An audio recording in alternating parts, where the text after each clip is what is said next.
আসসালামু আলাইকুম। আশা করি সবাই ভালো আছেন। অর্থনৈতিক সুমারি 2024 সংক্রান্ত আরেকটি নতুন ভিডিওতে আপনাদেরকে স্বাগত জানাচ্ছি। আজ আমি আপনাদেরকে একটি মুদি দোকানের সম্পূর্ণ তথ্য সংগ্রহের প্রক্রিয়া দেখাবো। এই ভিডিওটা দেখলে একটি মুদি দোকান সহ যে কোনো প্রতিষ্ঠানে আপনি কিভাবে তথ্য সংগ্রহ করবেন শুরু থেকে শেষ পর্যন্ত সেটা বুঝতে পারবেন। তো এই বিষয়টি পুরোপুরি বুঝতে চাইলে ভিডিওটা স্কিপ না করে প্রথম থেকে শেষ পর্যন্ত দেখার জন্য অনুরোধ রইল। তো চলুন কথা না বাড়িয়ে আমরা মূল ভিডিওতে চলে যাই। প্রথমেই আমরা মূল সুমারির প্রশ্নপত্রে চলে যাব, অর্থাৎ ট্যাবে আমরা যে সুমারির প্রশ্নপত্র আছে সেইখানে চলে যাব। তো আমার হাতে একটি ট্যাব আছে, আমি কাজ করব, সাথে সাথে আপনারাও যদি পারেন প্র্যাকটিস করলে বিষয়টি ক্লিয়ার হয়ে যাবে। তো এই জন্য আমি সুমারি প্রশ্নপত্রে যাচ্ছি।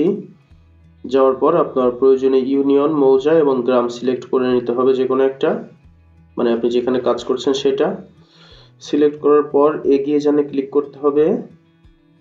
এরপর উপরে দেখতে পারবেন যে টাইম উঠছে। আপনাকে একটা জিনিস খেয়াল রাখতে হবে যে 10 মিনিটের আগে কোনো কাজ শেষ করলে সেটা কিন্তু সার্ভারে জমা নিবে না। আগে ছিল 15 মিনিট, এখন সেটা কমিয়ে 10 মিনিটে আনা হয়েছে। তো যাই হোক, আমরা সুমারি প্রশ্নপত্রে ঢোকার পর প্রথম যেটা দেখতে পাচ্ছি ইউনিটের ক্রমিক নং।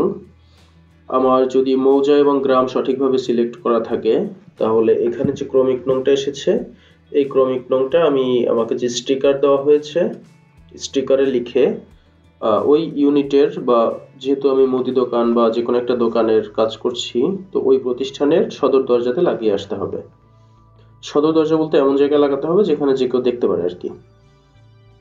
তো এরপরে আমাকে ইউনিটের প্রকার সিলেক্ট করতে হবে। যেহেতু আমি আপনাদেরকে বলেছি যে আমি একটি মুদি দোকানের কাজ করে দেখাবো, তো এজন্য আমরা ইউনিটের প্রকার হিসাবে প্রতিষ্ঠান সিলেক্ট করে নিব। ইউনিটের প্রকার হিসেবে প্রতিষ্ঠান সিলেক্ট করলে দেখতে পারবেন যে 2.2 তে একটি অপশন চলে আসছে যে ইউনিটটি কি স্থায়ী নাকি অস্থায়ী। যে সমস্ত দোকান বা যে ধরনের প্রতিষ্ঠানগুলা একটা স্থায়ী স্ট্রাকচারের উপর পরিচালিত হয় এবং সে প্রত্যেকদিন একই জায়গায় বসে, তার একটা কাঠামো আছে বা তার স্থায়ী একটা ভিত আছে, তার একটা চাল আছে, তার ছাউনি আছে, তার বেড়া আছে, মানে মোটামুটি দেখলে মনে হয় যে না এটা একটা প্রতিষ্ঠান বা একটা দোকান বা একটা অফিস, এরকম দেখলে যদি মনে হয় তাহলে সেটা হচ্ছে একটা স্থায়ী প্রতিষ্ঠান। স্থায়ী প্রতিষ্ঠানে সাধারণত চাল থাকবে, বেড়া থাকবে, দরজা থাকবে। তো এগুলো হচ্ছে বেসিক যে নিয়ম। তো আমি যেহেতু একটা মুদি দোকানে যাচ্ছি, এটা অবশ্যই মানে অধিকাংশ ক্ষেত্রে স্থায়ী হওয়ার কথা, তো আমি এখানে স্থায়ী দিচ্ছি। এরপর জানতে চাচ্ছে ইউনিটের অর্থনৈতিক কর্মকাণ্ডের ধরন শিল্প নাকি সেবা। মুদি দোকান, চালের দোকান, ডালের দোকান বা চায়ের দোকান, যে অফিস আদালতগুলো আছে এগুলো সবই সেবা হবে। শিল্প হবে মানে নির্দিষ্ট কিছু, যেমন যেখানে কোনো কিছু তৈরি করা হয়, অর্থাৎ যারা কিছু তৈরি করে, উৎপাদন করে, তারা হচ্ছে শিল্প, আর বাদ বাকি যা আছে তার ম্যাক্সিমামই সব সেবা হবে। তো আমরা এটাতে ইউনিটের অর্থনৈতিক কর্মকাণ্ডের ধরন হিসেবে সেবা সিলেক্ট করে দিচ্ছি। এরপর আসছে ইউনিটের মালিকানা। আমি যেহেতু একটা মুদি দোকানের কথা বললাম, পাড়াগাঁয়ে যে মুদি দোকানগুলা এগুলা অ্যাভারেজে ধরা যায় যে 90%-এর উপরে, 99%ই বলা যায় যে একক ব্যক্তি, মানে ব্যক্তিগত, একক ব্যক্তি, পারিবারিক, প্রথম যে অপশন আছে এটা হবে। তবে এখানে অংশীদারি হতে পারে, সেটা হচ্ছে আপনি দোকানদারের কাছে বা যার কাছ থেকে তথ্য নিচ্ছেন ওনার কাছ থেকে পরামর্শক্রমে আপনি জেনে নেবেন যে এটার মালিকানা আসলে কিরকম। তো যাই হোক, আমি এখানে একক ব্যক্তি সিলেক্ট করে দিচ্ছি। এরপর আমার কাছে জানতে চাচ্ছে ইউনিটের পরিচিতি, অর্থাৎ 4.1-এ ইউনিটের নাম, ব্র্যাকেটে দেওয়া আছে ইউনিট প্রধান বা প্রতিষ্ঠানের নাম। এখানে একটা বিষয় খেয়াল রাখতে হবে, আমি যখন কোনো প্রতিষ্ঠানে কাজ করব তখন অবশ্যই প্রতিষ্ঠানের নাম লিখব, আর যখন আমি কোনো খানায় কাজ করব তখন আমি অবশ্যই সেখানে খানা প্রধানের নাম লিখব। খানা প্রধান হচ্ছে ইউনিট প্রধান, যিনি ওই অর্থনৈতিক কর্মকাণ্ডটি পরিচালনা করছেন। তো এখানে যেহেতু আমি একটি দোকানে গিয়েছি, একটি মুদি দোকানের তথ্য সংগ্রহ করছি, তো এই জন্য আমি ওই দোকানের নাম দিব। তো এখানে আমি একটি নাম দিয়ে দিচ্ছি, মেহেদি ভ্যারাইটিস স্টোর, এরকম একটা নাম দিয়ে দিলাম। তো এরপর হচ্ছে বাড়ি বা মার্কেটের নাম জানতে চাচ্ছে। যেহেতু এটা একটা দোকান, এখানে তো আর বাড়ির নাম হওয়ার কোনো সুযোগ নেই, তো এই জন্য এখানে মার্কেটের নাম দিতে হবে। যদি মার্কেটের নাম না থাকে তাহলে হচ্ছে ওইখানের যে একটা পরিচিতি আছে এই পরিচিতি নামটা দিতে হবে। তো আমি এখানে ধরে নিলাম যে এটা হচ্ছে নিউ মার্কেট। তো আমি এখানে তার মার্কেটের নাম দিয়ে দিলাম নিউ মার্কেট। এখানে বলছে হোল্ডিং বাড়ি বা অ্যাপার্টমেন্ট নম্বর। তো এখানে দোকানের একটা সিরিয়াল নাম্বার থাকতে পারে, তো আমি এখানে দোকানের একটা সিরিয়াল নাম্বার দিয়ে দিলাম যে কত নং দোকান, মানে দোকান নং। এরপর হচ্ছে রোড, পাড়া, ব্লক, সেক্টর বা রাস্তার নাম। তো আমি এখানে আরেকটা অ্যাড্রেস আর কি দিয়ে দিব ওই এটার সাথে যেটা ম্যাচ করে। তো আমি এখানে দিচ্ছি নিউ মার্কেট। তো এরপর হচ্ছে টেলিফোন বা মোবাইল নাম্বার জানতে চাচ্ছে। এখানে অবশ্যই খেয়াল রাখতে হবে যে আমরা মোবাইল নাম্বারটাকে প্রাধান্য দিব। যদি টেলিফোন নাম্বার থাকেও আমরা চেষ্টা করব মোবাইল নাম্বারটা নেওয়ার জন্য। এখানে আমি একটি সঠিক মোবাইল নাম্বার দিয়ে দিলাম। দেওয়ার পরে ইমেল অ্যাড্রেস জানতে চাচ্ছে। আপনি ওই প্রতিষ্ঠানের যদি কোনো ইমেল অ্যাড্রেস থাকে সেটা নেবেন। এরপর 5.1 জানতে চাচ্ছি ইউনিট প্রধানের লিঙ্গ। অর্থাৎ আমি যে প্রতিষ্ঠানটি বা ইউনিটে কাজ করতে গিয়েছি এই ইউনিট প্রধানের লিঙ্গ। আমি ওই যে ভ্যারাইটিস স্টোর দিলাম, মেহেদি ভ্যারাইটিস স্টোর, এই দোকানের যিনি মালিক, তো ওনার লিঙ্গ জানতে চাচ্ছে আর কি। তো আমি এখানে ইউনিট প্রধানের লিঙ্গ হিসাবে পুরুষ সিলেক্ট করে দিচ্ছি। ইউনিট প্রধানের বয়স পূর্ণ বছরে, অর্থাৎ উনি যত বছর বয়স পার করে এসেছেন সেই বয়সটা হবে।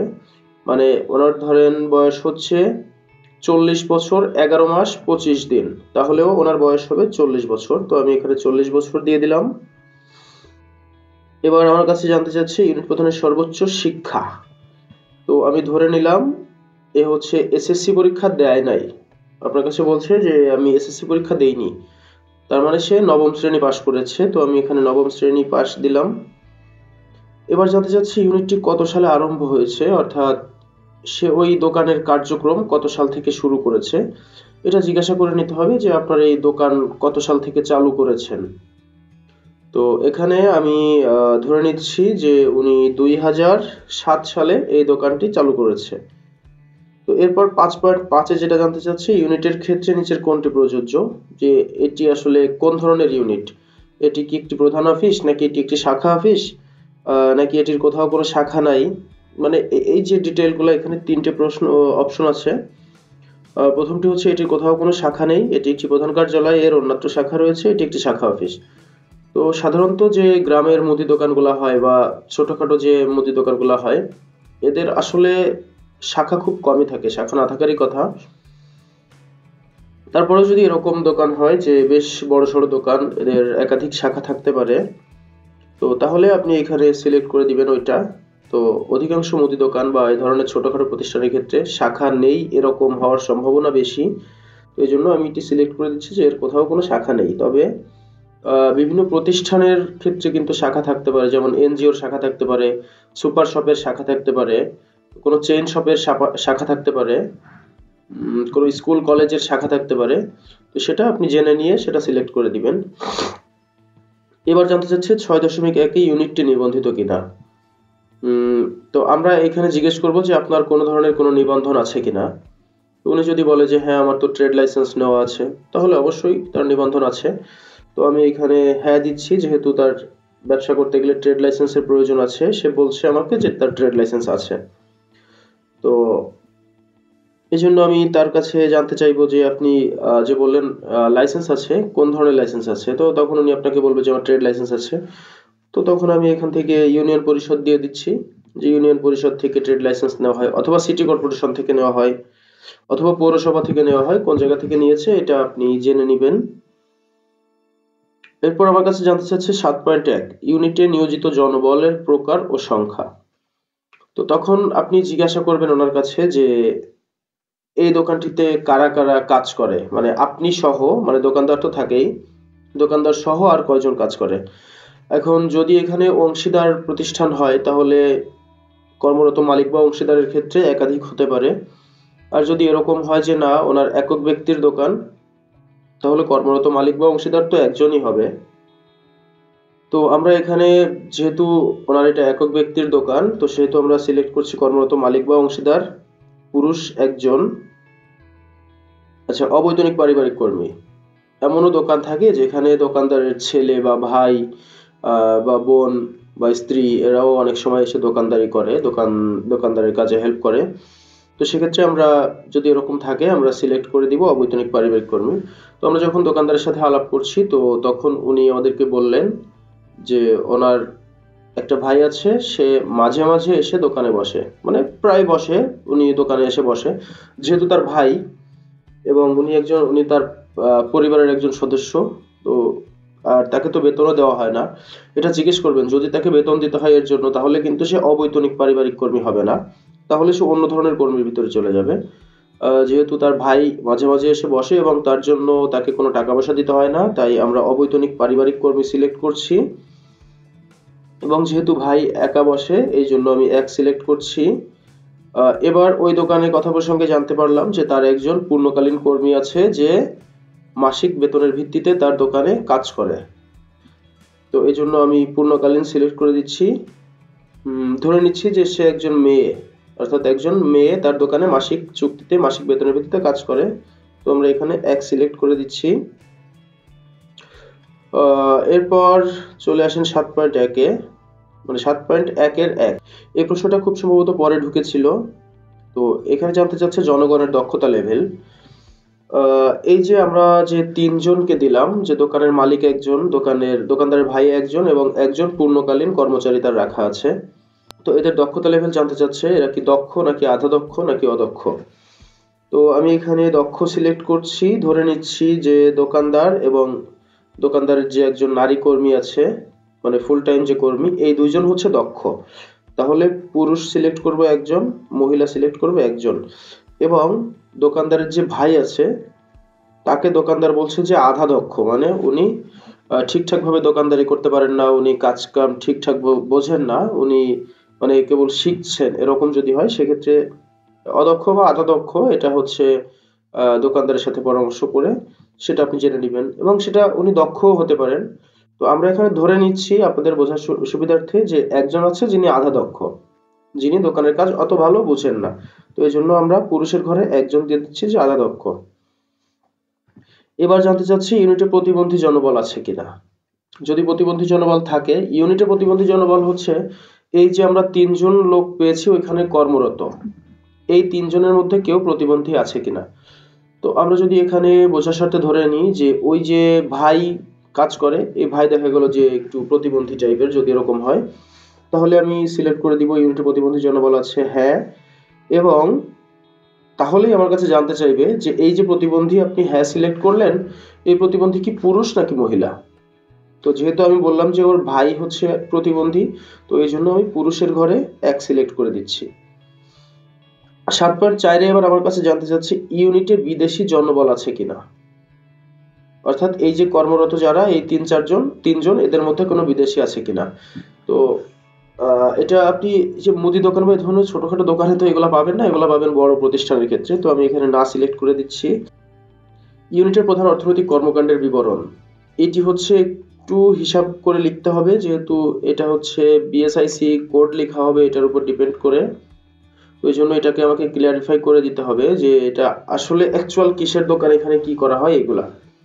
তো আমি এখানে 8.1-এ ভয়েস দিয়ে লিখে দিচ্ছি, এটি একটি মুদি দোকান, এখানে চাউল ডাউল আটা ময়দা ইত্যাদি বিক্রয় করা হয় এবং উনি পাইকারি এবং খুচরা উভয়ই বিক্রি করেন।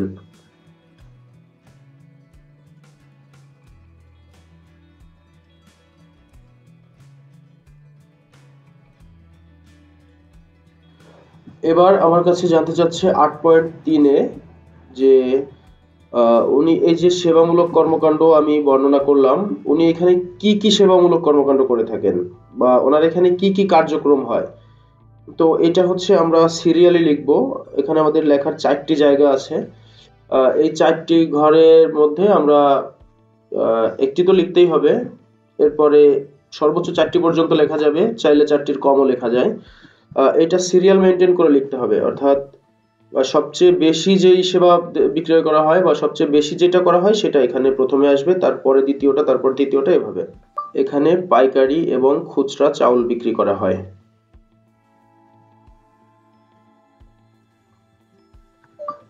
এখানে আটা ময়দা বিক্রি করা হয়।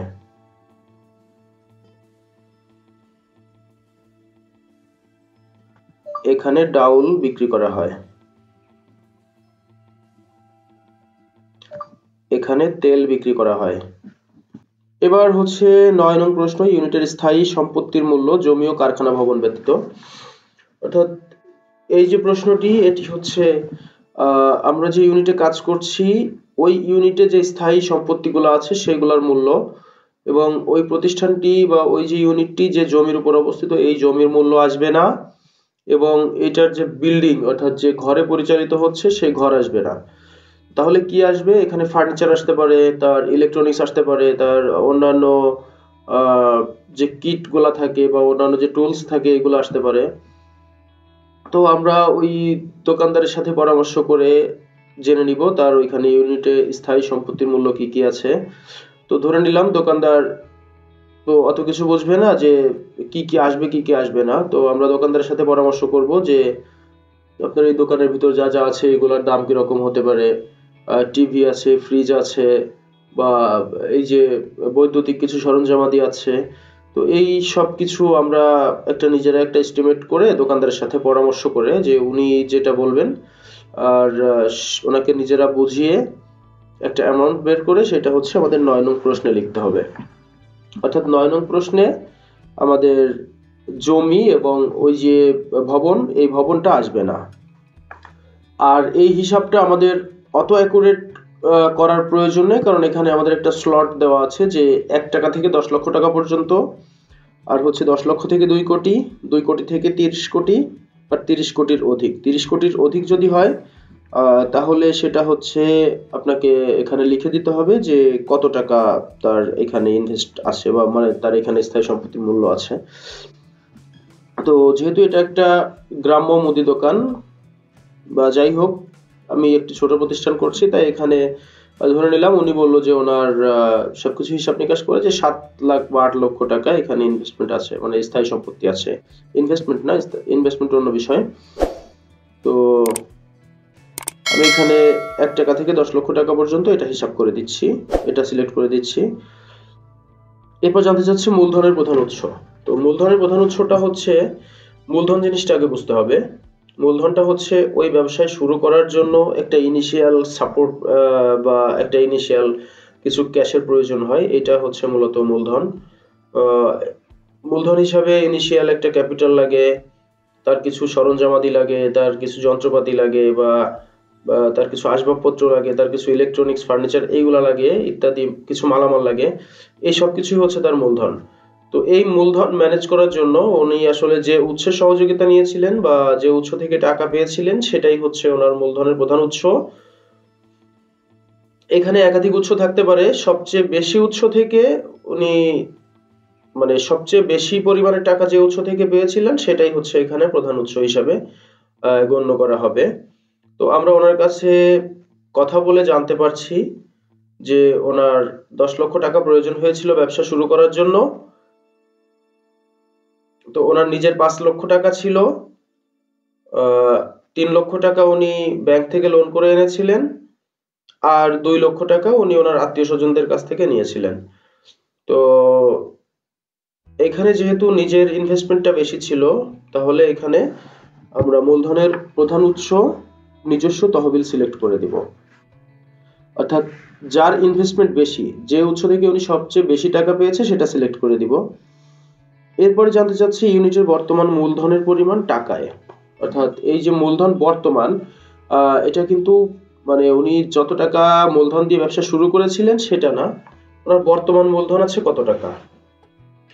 তো ওনার বর্তমানে আমরা যদি হিসাব করি, ওনার সাথে বসে একটা হিসাব করলাম যে ওনার বর্তমানে ব্যবসায় যে ইনভেস্টমেন্ট আছে, টোটাল ইনভেস্টমেন্ট দিয়ে ওনার দোকানের ঘর বা ওনার আসবাবপত্র ফার্নিচার এই সব কিছু দিয়ে ওনার বর্তমানে মূলধন আছে দেখা গেল যে 10 লক্ষ টাকার মতো। তো আমরা এখানে 10 লক্ষ টাকা লিখে দিচ্ছি। এরপর জানতে চাচ্ছে ইউনিটের বর্তমান ঋণের পরিমাণ। অনেকেই আছেন এখানে ব্যক্তিগত ঋণের পরিমাণটাও উল্লেখ করে দিচ্ছেন, যেটা একদমই ঠিক না। এখানে জানতে চাচ্ছে ওই ইউনিট বলতে আমরা ওই যে কর্মকাণ্ডটি বিবেচনা করেছি ওই কর্মকাণ্ডটি হচ্ছে ইউনিট। তো এখন আমাদেরকে হিসাব করতে হবে ওই কর্মকাণ্ডের জন্য কত টাকা লোন নেওয়া আছে। এখন কেউ দোকান দেখিয়ে 10 লাখ টাকা লোন এনে বাড়ি তৈরি করেছে, এটা তো আসলে দোকানের ওই অর্থনৈতিক কর্মকাণ্ডের সাথে জড়িত লোন না। তো আমরা এখানে জানতে চাইবো যে ওনার ওই প্রতিষ্ঠানের কর্মকাণ্ড পরিচালনা করার জন্য কত টাকা লোন আছে। তো দোকানদার আমাদেরকে বললেন যে ওনার 2 লক্ষ টাকা লোন এখনো অপরিশোধিত আছে। মানে এখানে বর্তমান লোন জানতে চেয়েছে, কত টাকা লোন নিয়েছিল এটা না, অপরিশোধিত লোন কত আছে, মানে আপনি যেদিনে গিয়েছেন ওই দিনে তার কাছে কত টাকা পাবে আর কি, এটা। তো এরপরে 11.1-এ জানতে চাচ্ছি ইউনিটে বর্তমানে প্রবাসী বাংলাদেশের বিনিয়োগ আছে কি। প্রবাসী বাংলাদেশের বিনিয়োগ হচ্ছে, দেখা গেল যে এর একটা আত্মীয় প্রবাসে থাকে, সে একে কিছু টাকা দিয়েছে, সেটা দিয়ে সে ব্যবসা করছে, পরবর্তীতে তাকে কোনো এক সময় টাকাটা ফেরত দেবে, এটা কিন্তু বিনিয়োগ হলো না। বিনিয়োগ থাকতে হলে সেখান থেকে অবশ্যই যিনি বিনিয়োগ করেছেন তিনি একটা মুনাফা পাবেন। যদি এমন হয় যে তাকে এক প্রবাসী কিছু টাকা দিয়েছে, সেই টাকার বিনিময়ে সে মাঝে মাঝে কিছু লাভ সত্ত্ব নেয়, তাহলে সেটা প্রবাসী বাংলাদেশের বিনিয়োগ হবে, অথবা কিন্তু এটা বিনিয়োগ হবে না। তো যাই হোক, এখানে ধরে নিচ্ছি যে এটা তারপর প্রবাসী বাংলাদেশের বিনিয়োগ নাই।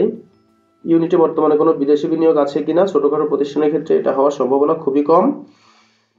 ইউনিটে বিদ্যুৎ সুবিধা সংযোগের প্রধান উৎস,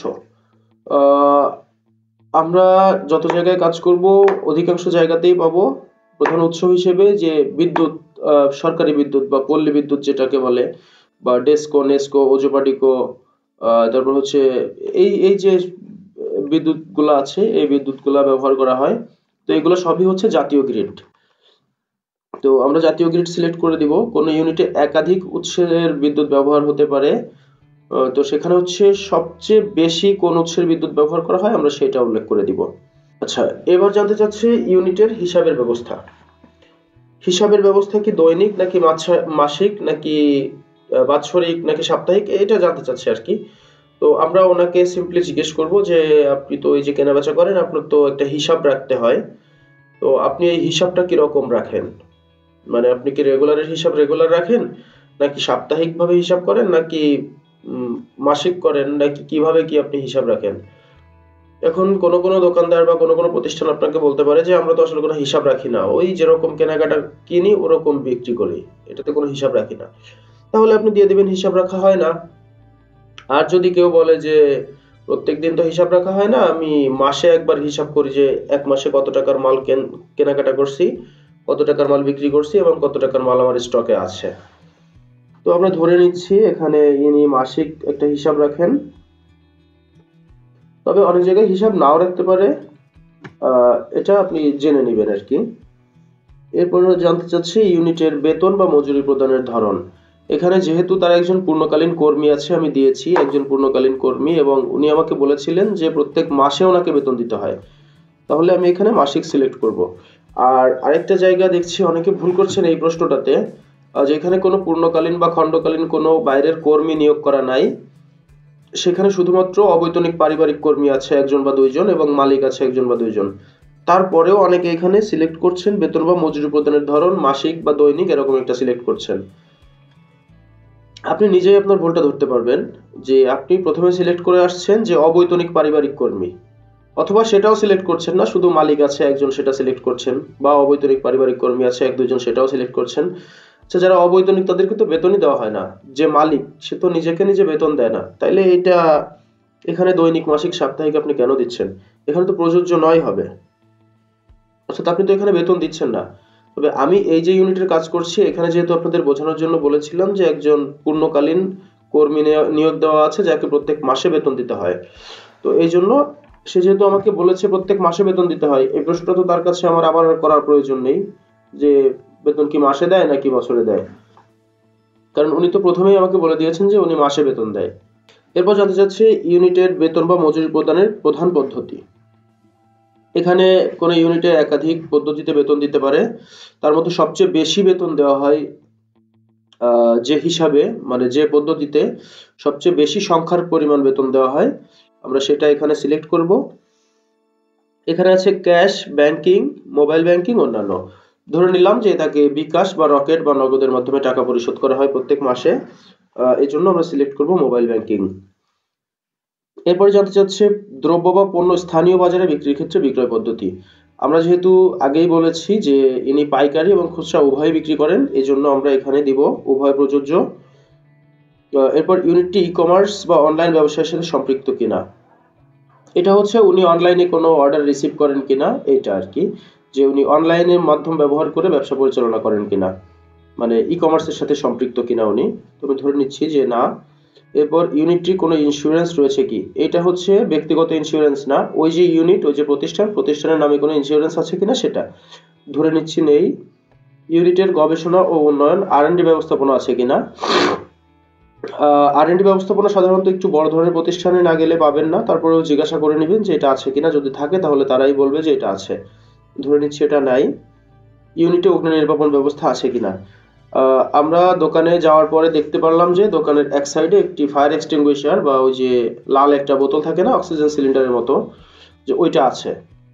তাহলে এই প্রশ্ন তার কাছে আমার আর জিজ্ঞাসা করার প্রয়োজন নেই যে অগ্নি নির্বাপন ব্যবস্থা আছে কিনা। তো প্রয়োজনে জিজ্ঞাসা করে নেবেন, যদি থাকে ফাইন, না থাকলেও না দিবেন। তবে ধরে নিচ্ছি হ্যাঁ আছে। এটাতে আপনি হ্যাঁ দিলে আপনার কাছে জানতে চাইবে যে এই যে অগ্নি নির্বাপন যে ব্যবস্থাপনা, এটা নিয়মিত রক্ষণাবেক্ষণ করা হয় কিনা। তো এটা জিজ্ঞাসা করে নেবেন যে এটা নিয়মিত রিফিল করা হয় কিনা বা চেক করা হয় কিনা। যদি করা হয় তাহলে হ্যাঁ, যদি করা না হয় তাহলে না। আমি ধরে নিচ্ছি এটা নিয়মিত রক্ষণাবেক্ষণ করে না। এরপর জানতে চাচ্ছি ইউনিটে বর্জ্য ব্যবস্থাপনা সম্পর্কিত কোনো কার্যক্রম আছে কিনা। এটা জিজ্ঞাসা করে নেবেন, বা আপনাকে যে সংজ্ঞা শেখানো হয়েছে সেই অনুযায়ী আপনি দেখবেন যে তার কোনো ওয়েস্ট ম্যানেজমেন্ট সিস্টেম আছে কিনা, বা কোনো প্রসেস যদি উনি ফলো করেন তাহলে সেটা হ্যাঁ দিবেন, না হলে না দিবেন। আমি ধরে দিচ্ছি এটা নাই।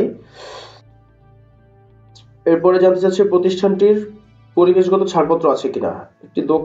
একটি মুদি দোকানের আসলে পরিবেশগত ছাড়পত্র থাকার প্রয়োজন আছে বলে আমি মনে করি না। তো যাই হোক, নাই, এজন্য আমি না দিচ্ছি। মানে জিজ্ঞাসা করেছি ওনার কাছে, উনি বলেছে নাই। ফায়ার সার্ভিসের ছাড়পত্র আছে কিনা। ফায়ার সার্ভিসের ছাড়পত্র হচ্ছে একটু বড় কোনো এরিয়াতে ব্যবসা পরিচালনা করতে গেলে লাগে। তো আমি ওনার কাছে জিজ্ঞাসা করেছি, উনি বলেছেন নেই। ওকে, না দিচ্ছি। এরপর জানতে চাচ্ছে আপনার প্রতিষ্ঠানে নিম্নলিখিত সুবিধাসমূহ আছে কিনা। টয়লেটের ব্যবস্থা আছে কিনা।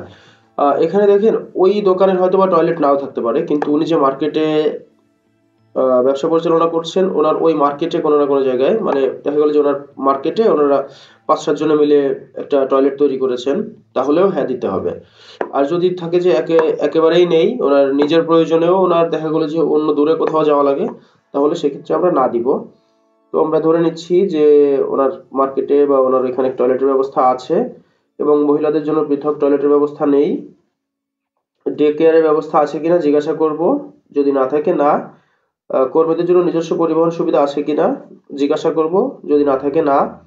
যদি থাকে তাহলে হ্যাঁ দিবেন। কর্মীদের নিরাপত্তা ব্যবস্থা, এটা হচ্ছে কর্মীদের জন্য কোনো ধরনের কোনো নিরাপত্তার ব্যবস্থা আছে কিনা। এটা ম্যানুয়ালেও ডিটেইল বলা আছে, তো সেই অনুযায়ী কোনো নিরাপত্তা ব্যবস্থা থাকলে হ্যাঁ, না থাকলে না দিতে হবে।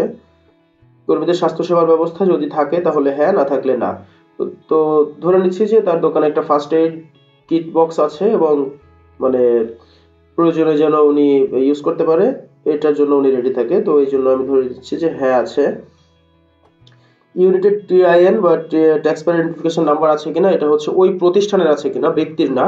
ওই প্রতিষ্ঠানের কোনো টিন সার্টিফিকেট আছে কিনা। যদি থাকে তাহলে হ্যাঁ দিতে হবে, যদি না থাকে তাহলে না দিতে হবে। ধরে নিচ্ছি নেই।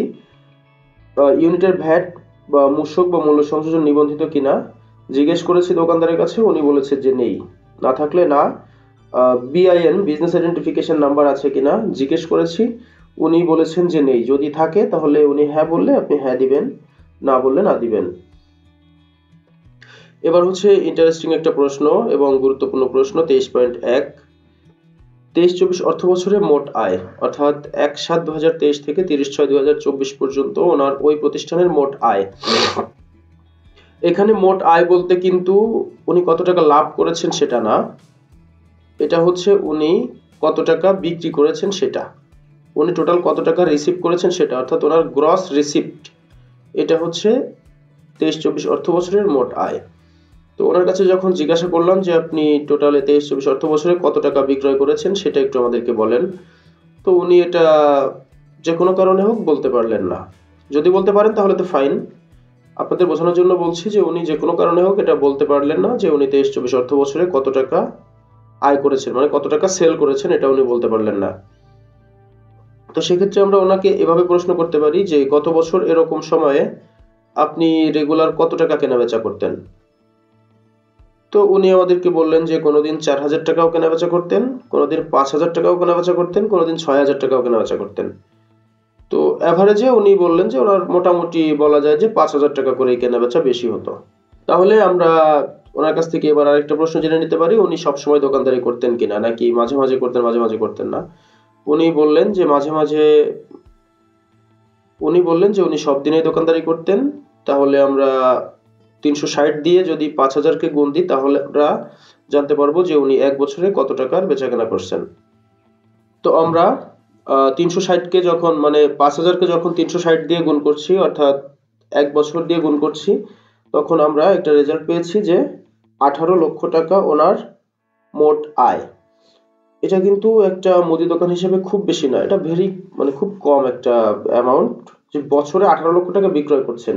এটা শুনে হয়তো বা দোকানদার ভাববে যে উনি লাভ করছেন এই হিসাব নিচ্ছেন কিনা। না, এটা কিন্তু লাভের হিসাব না, এটা হচ্ছে ওনার বিক্রয়ের হিসাব। উনি টোটাল কত টাকা রিসিভ করছেন, কত টাকা আমার আপনার কাছ থেকে উনি টেনে নিচ্ছেন, এই টাকাটা হচ্ছে এটা। এবার 23.2 তে আসেন যে ইউনিটের 23-24 অর্থ বছরে মোট ব্যয়। আচ্ছা, এই ব্যয়ের ক্ষেত্রে অনেকেই দেখছি যেটা করছেন যে ইচ্ছা মতো দিচ্ছেন। কেউ পারিবারিক ব্যয় দিচ্ছেন, কেউ খেয়াল খুশি মতো একটা ব্যয় দিচ্ছেন, যেটার সাথে আসলে ওনার ওই ইউনিটের ধরনের সাথে এই আয় ব্যয়ের কোনো সামঞ্জস্যতা নেই। এটা যেন না হয় নিজেরা একটু খেয়াল রাখবেন। তো আমি যেহেতু মুদি দোকানের কাজ করছি, আমরা এটা এভাবে বলতে পারি ওনাকে বুঝিয়ে যে আপনি তো প্রত্যেকদিন 5,000 টাকা কেনাবেচা করেন, এই 5,000 টাকা ধরেই তো আর আপনার লাভ হয় না, আপনার লাভ থাকে কত টাকা। লাভের বিষয়টা বললে উনি সহজে উত্তর দিতে পারবেন। আর যদি বলি যে ওনার খরচ থাকে কত টাকা, তাহলে উনি কিন্তু অ্যাকুরেট হিসাব আপনাকে দিতে পারবেন না। মানে যদি পারেন তাহলে তো ভালো, কিন্তু অনেক দোকানদারই পারবেন না, আমি বোঝার জন্য বলছি। তো উনি বললেন যে আমি 5,000 টাকার কেনাবেচা করলে আমার 500 টাকা বা 500 টাকা লাভ থাকে। তাহলে আপনার কাছে এখানে জানতে চাচ্ছে মোট ব্যয় কত। আমি কিন্তু কৌশলে ওনার কাছ থেকে জেনে নিলাম ওনার লাভ কত। উনি বললেন যে আমার 5,000 টাকায় 500 টাকা লাভ হয়, তাহলে ব্যয় হয় কত, 4,500 টাকা। এবার তাহলে আপনাকে হিসাব করতে হবে 4,500 টাকা ব্যয় হয় একদিনে, তাহলে এক বছরে কত টাকা ব্যয় হয়, ওই যে 360 দিয়ে গুণ করব, তাহলে পেয়ে যাব 16,20,000 টাকা ওনার এক বছরে ব্যয় হয়। এবার ওনার সাথে আপনি আরো কিছু বিষয় ব্যয়ের সাথে ইনক্লুড করতে পারেন। যেমন এই ব্যয়ের সাথে আপনি ওনার ঘর ভাড়াটা ধরে নেবেন, যেহেতু উনি বলছেন ওনার রেগুলার কত টাকা আয় ব্যয় হয়। এটার সাথে তো আর ওনার যদি দোকান থাকে দোকানের ভাড়া, বিদ্যুৎ বিল বা অন্যান্য আনুষঙ্গিক যে খরচ, এগুলা যদি ওনার সাথে কথা বলে মনে হয় যে উনি ধরে নিয়েছেন তাহলে তো ফাইন। আর যদি মনে হয় যে না উনি এগুলা ধরে রাখে নাই বা কর্মচারীর বেতন ধরে নাই, উনি কর্মচারীর বেতন টেতন দিয়েই আমাকে একটা অ্যামাউন্ট বলেছেন যে আমার রেগুলার মানে 500 টাকার মতো লাভ থাকে। আর উনি আমাকে বললেন যে এছাড়াও আমার মাসে বিদ্যুৎ বিল দিতে হয় এবং ঘর ভাড়া দিতে হয় এত টাকা। তাহলে আমরা সেটিও ধরে নিব যে উনি বললেন যে আমার মাসে বিদ্যুৎ বিল দিতে হয় 500 টাকা, আর ঘর ভাড়া দিতে হয় আর 1,000 টাকা, তার মানে 1,500 টাকা ওনার মাসে আরো খরচ আছে। তাহলে আগে খরচ পেয়েছি আমরা 16,20,000, এর সাথে আমরা আরো 1,500 টাকা করে মাসে খরচ ধরে নিব। তো এক মাসে 1,500 টাকা খরচ হলে ওনার মাসে খরচ চলে যাচ্ছে এখানে আরো 18,000 টাকা। আমরা আগে হিসাব করেছিলাম 16,20,000 টাকা ওনার খরচ হচ্ছে, প্লাস আরো 18,000 টাকা খরচ আমাদের এখানে বেড়ে যাচ্ছে। এছাড়া উনি বললেন যে আমার আনুষঙ্গিক বছরে আরো তো এদিক দিয়ে ওদিক দিয়ে আরো 10-15,000 টাকা খরচ হয়ে যায়। তাহলে 16,20,000 আর 18,000, তাইলে গেল 16,38,000, আরো 10-12,000 টাকা উনি এদিক দিয়ে ওদিক দিয়ে খরচ করেন। তাহলে আমি ওনার 23-24 অর্থ বছরে মাসিক ব্যয় ধরতে পারি 16,50,000। তো আমি এখানে এটা লিখে দিচ্ছি 16,50,000। তাহলে এবার আমার কাছে জানতে চাইবে যে 25 নম্বর প্রশ্ন, আপনার ইউনিটে নিম্নোক্ত কি কি ধরনের সমস্যা রয়েছে। তো এখানে যে কয়টি প্রায় 8 8টা বা 10টার মতো সমস্যা আছে। এই সমস্যাগুলো আপনি একটু ওনাকে আইডেন্টিফাই করতে বলবেন যে ওনার এর মতো কি কি সমস্যা আছে। যদি কোনো সমস্যা থাকে তাহলে সেগুলা টিক চিহ্ন দিবেন, আর যদি সমস্যা না থাকে তাহলে তো প্রযোজ্য নয় বা কোনো সমস্যা নাই, এটা দিয়ে আপনি এগিয়ে যাবেন বা আংশিক সংরক্ষণ করে আপনি আপনার পরবর্তী কার্যক্রম চালাতে পারেন।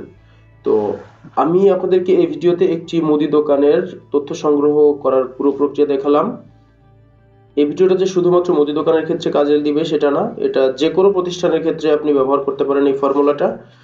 তাহলে আপনার কাজ করা আরো সহজ হবে, তো এবং আপনি আরো নির্ভুলভাবে কাজ করতে পারবেন। এই ভিডিওটি আশা করি যে আপনি ভিডিওটি দেখে অনেক কিছু শিখতে পেরেছেন, জানতে পেরেছেন। যদি আপনার কাছে মনে হয় যে না, ভিডিওটি থেকে আপনি উপকার পেয়েছেন, তাহলে ভিডিওটি আপনার বন্ধুদের মাঝে শেয়ার করে দিতে পারেন। আর আমার চ্যানেলটি সাবস্ক্রাইব করে দিবেন, এই ভিডিওটি লাইক করবেন। আর কোনো বিষয়ে কনফিউশন থাকলে নিচে কমেন্ট বক্সে অবশ্যই কমেন্ট করে দিবেন। এছাড়াও আপনি কোন ধরনের ভিডিও পেতে চান বা কিসের উপর ভিডিও তৈরি করলে আপনার জন্য সুবিধা হয়, আপনি সেটা নিচে জানাতে পারেন কমেন্ট বক্সে। আমি চেষ্টা করব আমার পরবর্তী ভিডিওটা আপনাদের মন্তব্যের উপরে ভিত্তি করে তৈরি করতে। তো আজকের মতো এ পর্যন্তই, দেখা হবে নতুন আরেকটি ভিডিওতে। সবাই ভালো থাকবেন।